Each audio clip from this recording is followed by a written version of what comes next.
Hey, this is Dave Ing. I'm working on Honda actuators today, specifically the plug. And what happens is that the internals are missing. They get stuck inside of the actuator. So a lot of times I got this. This is for a Honda Accord. This one is off of a Honda CRV.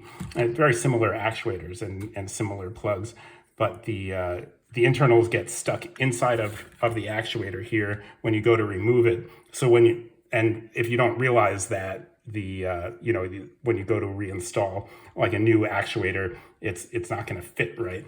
So the part of the trick is you put it back together. You put in the rubber gasket first, and then you put in the piece of plastic. It goes in just one way, but you'll just fiddle with it till you can get it, and then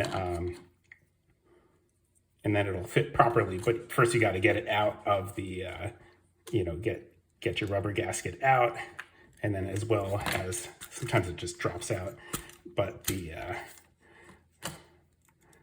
that white internals, and yeah, it's a little hard to get out. Tweezers, sometimes it just drops out. Oh, there we go, it fell out. So yeah, so that's how you do it. And then you can reinstall the plug. And I hope that helps in case there's any confusion when you're replacing actuators on your car. I'll see you next time.